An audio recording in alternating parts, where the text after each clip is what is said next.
Rich, it's an honor to talk to you, Rich Barton, CEO of Zillow.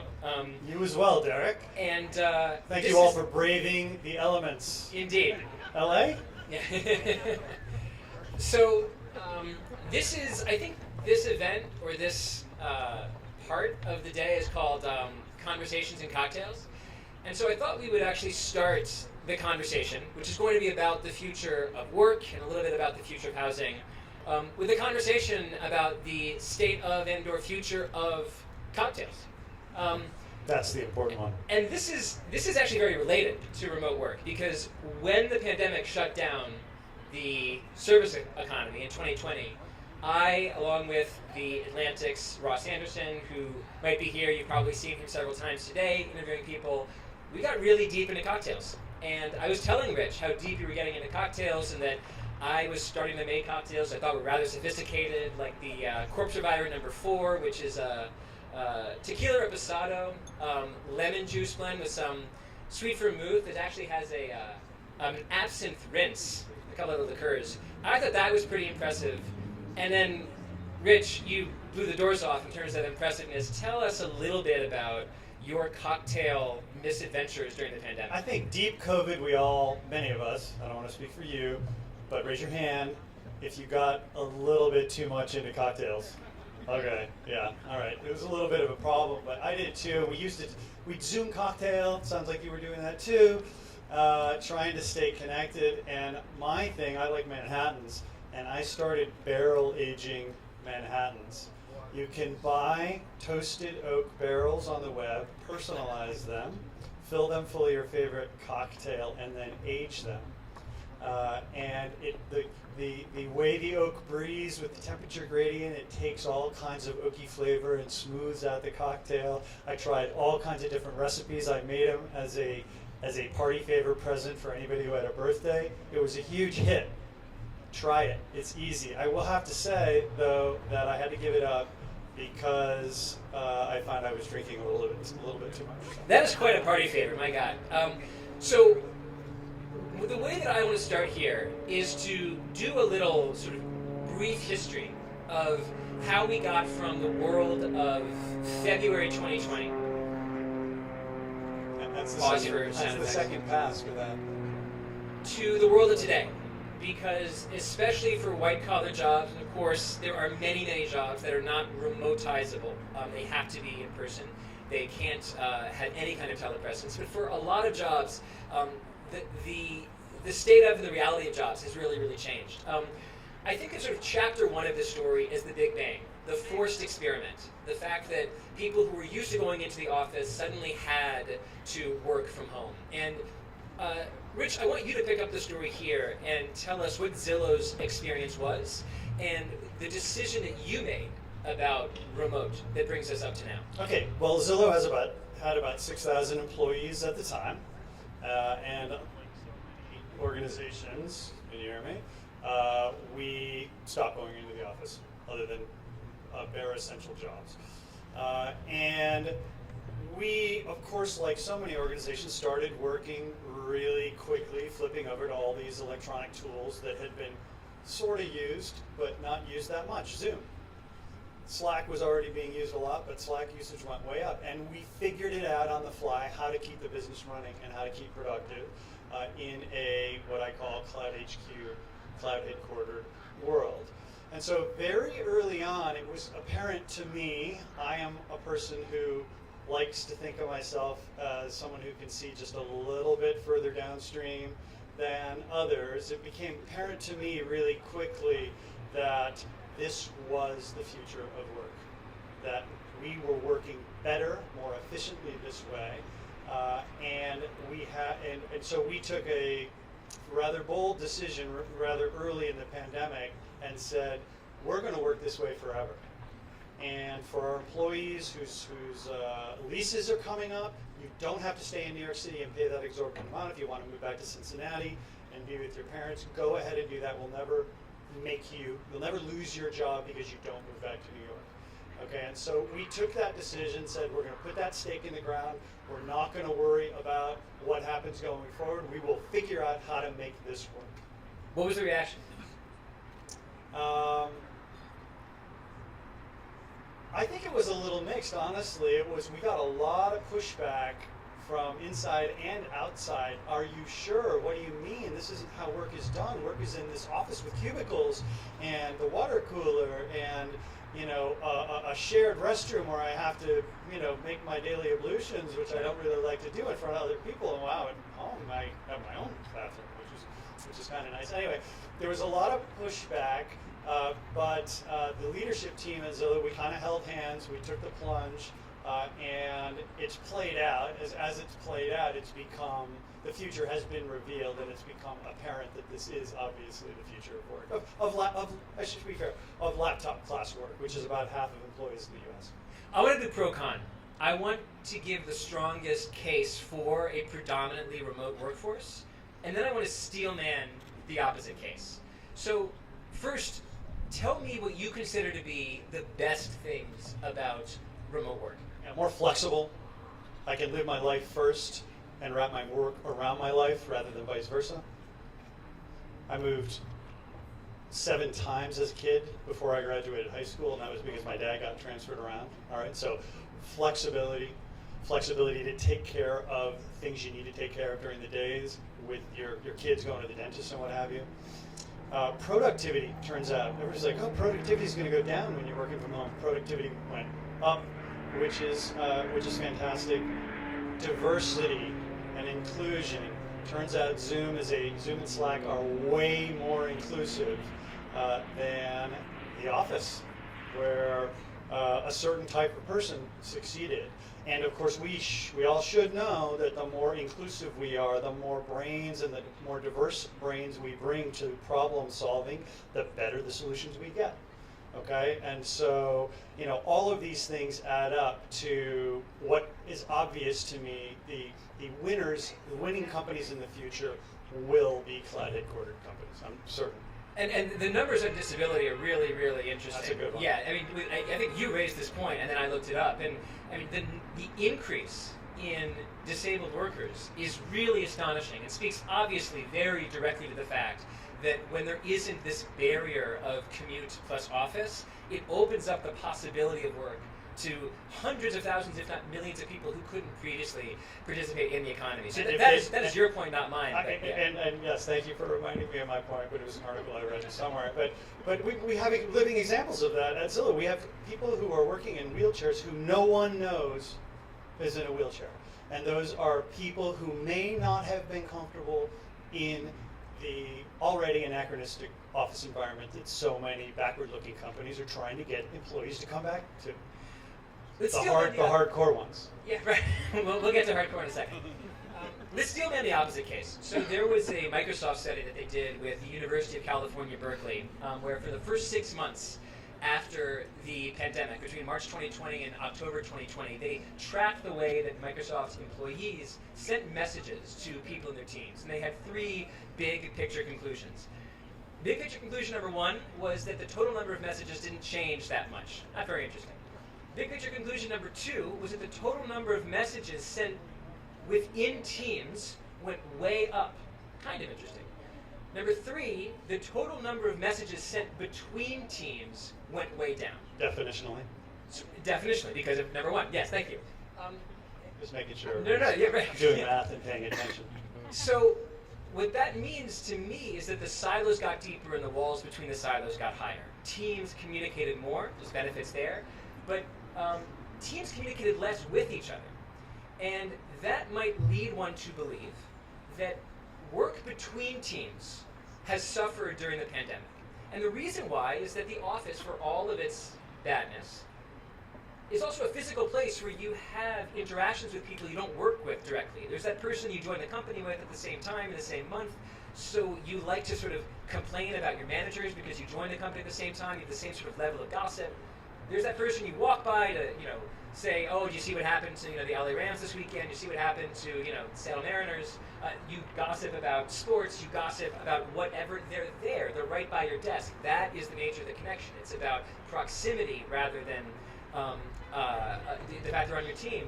And that there's this possibility that Slack and other work technology, work software, turns work into something like a group chat, where there is no physical presence, there's just the digital presence. And it can suffer, especially because teams don't build psychological safety with each other.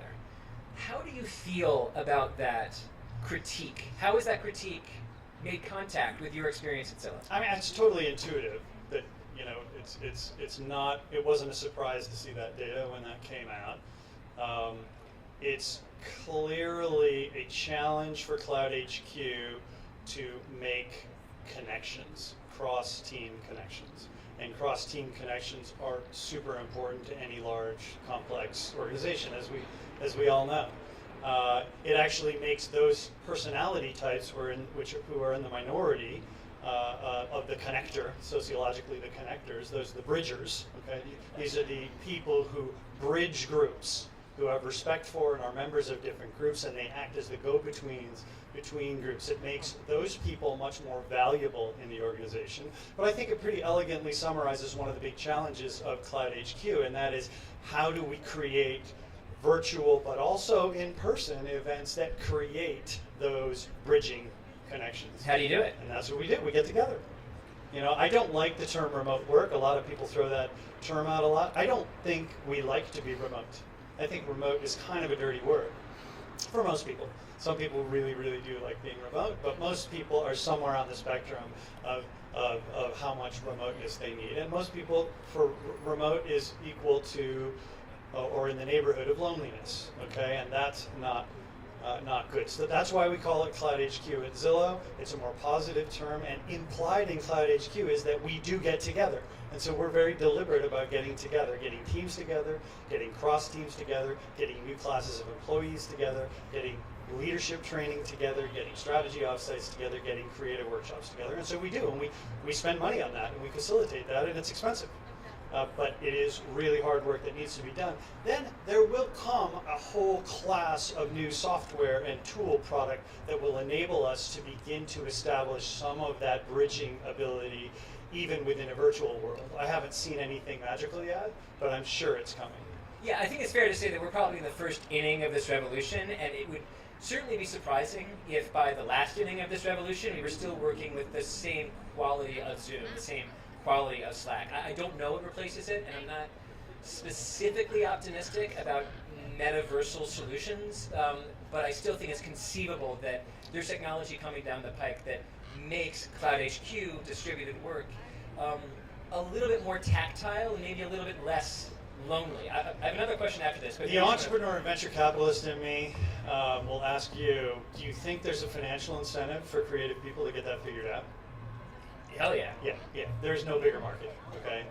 There's no bigger market for productivity and social tools in the future than figuring this out. So massive amount of innovation is happening as we sit here on this beautiful deck and talk. This beautiful, very cold deck. Yes. Drink your old fashioned. I'm very interested in how this revolution changes what we consider work skills. I think there's a particular set of skills, not to quote Liam Neeson, but a particular set of skills that are privileged by in-office work. Because the kind of people that are rewarded for in-office work are charismatic in person, they're vivacious, they have a big physical presence when you're with them. Often they're very extroverted. They make people laugh live. They win the approval of the people around them, and they ride these skills to the top of the corporate chain. They're tall. CEOs and they're are tall. Yeah, strong jaw lines, etc. It's also, but there might be a different set of skills that are privileged in Cloud HQ distributed work. Are you beginning to see what those new skills are? Because there's going to be, I think, right, like a new set of talents that this stage of the technological revolution unveils for us. Yeah, I mean, well, it's hard to say exactly.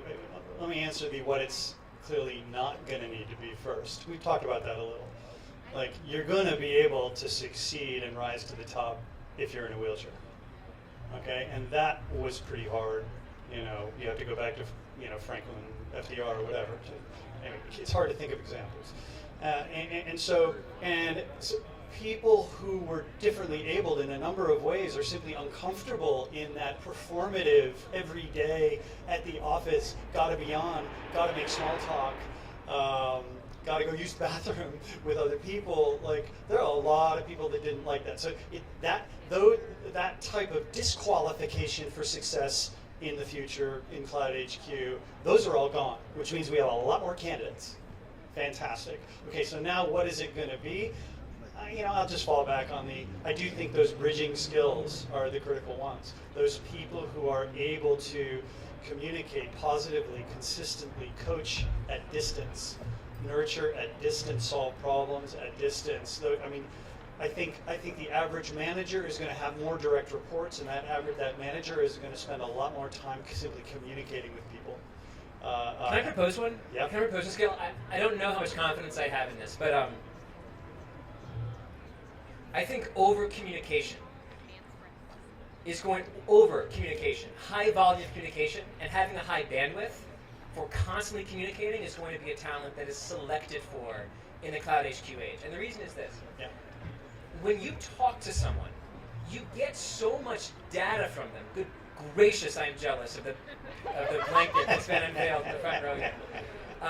More blankets. I've got the vest over the suit. Yeah, Anybody right. notice that? Like, when you talk to someone and they communicate with their body, all of that is, oh my God, angel. I told him to get a jacket. I did. So, for example, a story that I like to tell is, let's say you have an idea that is very, very dear to you, and you're going to pitch it to your boss, and you give this idea, you print out the idea, this memo to your boss, you give it to your boss, and the boss says, okay. You're like, wow, the boss is definitely receptive to this idea. This is fantastic. They're going to read it. They're going to react to it. My career is on a jet plane. If you send that same memo as an attachment to an email, and the boss's answer is 2 letters long, okay, no exclamation point, no period, just the 2 letters, okay. Internally, what's going through your mind? What the hell? Why does my boss hate me? Why don't they pay any attention to me? This is so unfair. I did so much work on this, and I'm just totally forgotten. We tend to infuse the lack of enthusiasm in digital communications with an anxiety that the people on the other end of those digital communications don't care about us or aren't paying us sufficient attention. Even revealing my own anxious preferences, but I think this is relatively common. It's the journal. It's a journal, right? Exactly. Yeah. This is all essentially a therapeutic moment. Yes. So I think that the ability How can we help? of managers and workers to over-communicate in a Cloud HQ scenario is going to be so powerful for building and maintaining psychological safety, so that the best ideas are elicited and acted on. I agree with that. I do think to a certain extent we're suffering from over-communication right now, though. So, for instance, the physical meeting room, the physicality of it, and the geography of it, and the size of it limited the number of people that could be there, and which caused us to be more discriminating in how we set up the meeting and who we invited.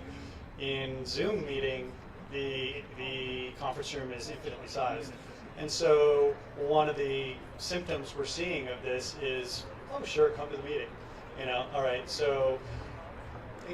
To a certain extent, we're getting more communication. I think if Satya redid that study, he'd find more communication happening now. I think getting better communication, more deliberate communication, more structured communication is going to be the thing.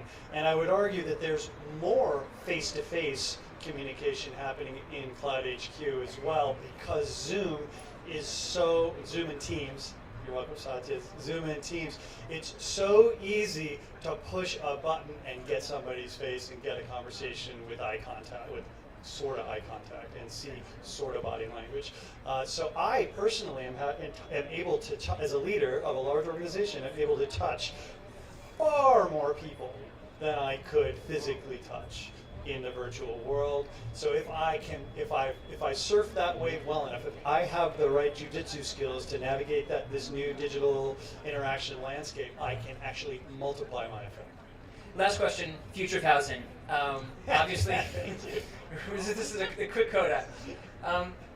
So in 2020 and 2021, the Stanford economist Nicholas Bloom coined this idea of the donut effect for the effect that the pandemic was having on real estate values. He said that real estate values are hollowing out in downtown areas and plumping up in suburban areas around the downtown, creating a kind of donut of value appreciation, essentially.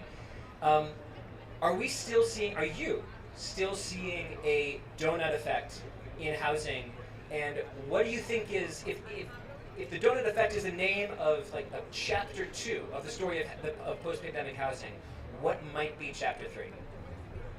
As regards to housing, not the hokey pokey, we missed the hokey pokey. But Nick Bloom was one of the first calls. You can touch on that. We can do. But Nick Bloom was one of the first. I went to Stanford and I'm involved at Stanford. He was one of the first calls I made at post-pandemic because I knew I was learning about his research. He's an unbelievably interesting guy, you know that, and his research, if you're interested, is he opens it up and you can track it really easily. Yes, absolutely, he's right. People are migrating mostly near cities into the donut around the city, and we've seen home price appreciation, relatively speaking, more buoyant in the donuts, but we're also seeing moves to secondary cities and forgotten cities and Rust Belt cities. We're seeing a lot of movement back to the center of the country, back home. People say, 50,000 people leave New York City, and New York City doesn't even notice, but 50,000 people go to Bozeman, Montana. Bozeman, Montana notices. And so it matters to the housing market. It matters to civic society locally. It matters to electoral politics, okay? Because more people are moving back to places that were formerly flyover places and out of built-out urban centers. It doesn't mean the city is dead at all. It doesn't mean that at all. It just means workers for a large class of company are going to have the full choice on where to live, and some of them are going to choose not to live at Sunset and Vine, okay, because it's scary and dangerous sometimes, and they don't want that. They want to be somewhere else, and so we're definitely seeing that. Last question, to connect this phenomenon to the work phenomenon. I think I have the story right. Microsoft, welcome back to the conversation, was founded in Albuquerque, but Gates moved the company to Seattle in part to be closer to his family. It was for a couple of reasons. Boeing had a certain sort of corporate hub there, but it was also for familial reasons, if I recall. I wonder if the spreading out of talent is going to create the opportunity for a new Seattle, a new tech hub, to emerge somewhere in the country. I can't say, I can't point to, Columbus, Ohio and say that's the next one, or San Antonio, that's the next one. But do you think that this spreading out effect, this sort of macro donut effect that we're seeing across the country, could make it more likely that sort of the next mini Silicon Valley is going to be one of these unpredictable cities? I think the next mini Silicon Valley is not necessarily a hub. It is actually just the spreading out itself. And if you free yourself from the tyranny of geography and geographic metaphor, you realize that it's already happening in the cloud. Okay, and you can already live anywhere, and we're getting all these little micro communities of people. We've been hiring people from all over the country, and from cities that we never hired from before, because the people in Atlanta and Detroit, some of them didn't want to move to Seattle or San Francisco, and so it is absolutely already happening. Yeah. Rich, thank you very much. Thank all of you. Thanks, Derek. Thank you all for braving the cold.